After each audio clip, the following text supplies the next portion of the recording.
સુરત શહેરના Khatodara police station વિસ્તારમાં આધુનિક હોસ્પિટલ પાસે આવેલા શ્રીજીની મૂર્તિ બનાવતા ગોડાઉનમાં 15 થી 20 શ્રીજીની મૂર્તિઓની આંગળી ખંડિત કરવામાં આવી છે।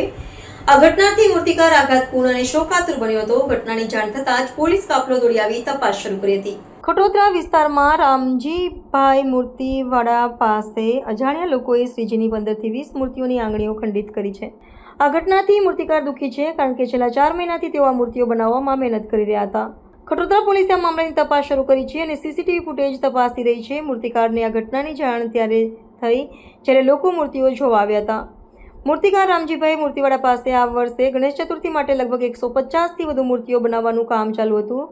તેમણે જણાવ્યું કે હું જમવા ગયો હતો ત્યારે કોઈ અજાણ્યા શખ્સોએ આ કૃત્ય કર્યું। જ્યારે ગ્રાહકો મૂર્તિઓ જોવા આવ્યા અને તેમણે મને જણાવ્યું ત્યારે જ હું આ બાબતે જાણી શક્યો। મેં 4 મહિના રાત દિવસ મહેનત કરીને આ મૂર્તિઓ બનાવી છે। આ જોઈને મારું હૃદય દુખી ગયું છે। આ ઘટનાની જાણ થતાં જ તેઓ ભાંગી પડ્યા હતા। આ સમગ્ર ઘટનાની જાણ મળતા જ ખટોદરા પોલીસે તાત્કાલિક તપાસ શરૂ કરી છે। ખટોદરા પોલીસના ઇન્સ્પેક્ટર BR રવારીએ જણાવ્યું છે કે અમે ઘટના સ્થળે પહોંચીને તપાસ કરી છે। કેટલીક મૂર્તિઓને નુકસાન પહોંચાડવામાં આવ્યું છે અને કઈ રીતે આ કૃત્ય કરવામાં આવ્યું છે તેની વિગતવાર તપાસ કરી રહ્યા છીએ। આસપાસના વિસ્તારના સીસીટીવી કેમેરાના ફૂટેજની પણ તપાસ કરવામાં આવી રહી છે। તપાસ દરમિયાન એક મહત્વપૂર્ણ વિગત સામે આવી છે કે આંગળીઓ ફક્ત શ્રીજીની મૂર્તિઓની જ ખંડિત કરવામાં આવી છે, જ્યારે અન્ય કોઈ પ્રતિમાઓ અથવા સામગ્રીને નુકસાન પહોંચાડવામાં આવ્યું નથી। આથી પોલીસે આ કૃત્ય પાછળ કોઈ ચોક્કસ ઇરાદો હોવાની શક્યતાઓ તપાસી રહી છે। હાલમાં પોલીસે આરોપીઓને શોધવાના પ્રયત્નમાં જોડાયેલી છે અને સીસીટીવી ફૂટેજ, સાક્ષીઓની પૂછપરછ સહિતની તમામ શક્ય કાર્યવાહી કરી રહી છે।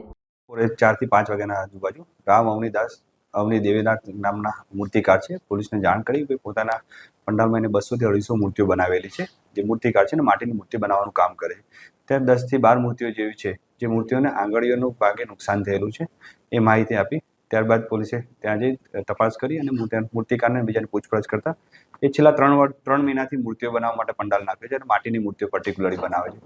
તો એનું કેવું છે કે મારા જોડે 20 થી 25 મજૂર છે અને દિવસ દરમિયાન હજારો લોકો મૂર્તિઓ સિલેક્ટ કરવા અને પોતાનો ઓર્ડર કરેલી મૂર્તિ કેટલી બનીને જોવા માટે આવતા હોય, સાથે પરિવારને બાળકોને સાથે લઈને પણ આવતા હોય છે। માટીની મૂર્તિઓ છે ભેજવાળું વાતાવરણ, જેના કારણે આંગળીનો ભાગ એ સોફ્ટ ભાગ છે જે સામાન્ય ટચ કરવાથી અથવા કોઈ નાની મોટી મૂર્તિઓ મારથી બહારની ઓર્ડરની મૂર્તિઓ બહાર કાઢતા હોય એ દરમિયાન બી એને નુકસાન થઈ ગયેલું જણાઈ આવે છે। હાલ કોઈ ગુનાહિત છે કે નહીં એ બાબતમાં પોલીસ તપાસ કરી, પણ પ્રાથમિક તપાસ દરમિયાન એવું કંઈ જણાઈ આવતું નથી અને પોલીસ આ બાબતે મૂર્તિકારને બી રાખી પોલીસની મૂર્તિઓ અલગ અલગ થોડા દૂરના અંતરે રાખી, જેના કારણે ઇઝીલી મૂર્તિઓ જે માણસોને અવર જવરના કારણે તૂટે ને નુકસાન ના થાય।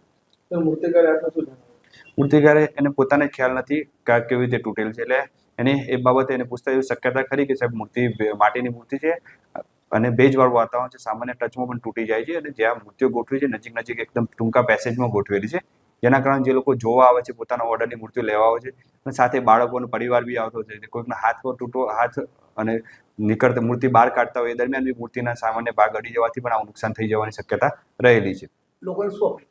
લોકોને અપીલ કરીએ છીએ કે જે લોકો અમુક સોશિયલ મીડિયા પેજ ઉપર અથવા અમુક જગ્યાએ કોઈ ઈરાદાપૂર્વક તોડેલી એ રીતની અફવા ચાલે પણ એના ઉપર ધ્યાન ના રાખવું। પોલીસની પ્રાથમિક તપાસ દરમિયાન આવું કોઈ પણ જણાઈ આવેલું નથી। લોંગ ટાઈમથી મૂર્તિ લેવા હજારો લોકો આવતા હોય, માટીની મૂર્તિઓ છે અને ટૂંકા પેસેજમાં ગોઠવેલી મૂર્તિઓ છે, જેના કારણે આવો બનાવ બનાવવાની શક્યતા પોલીસને હાલ દેખાઈ આવે છે।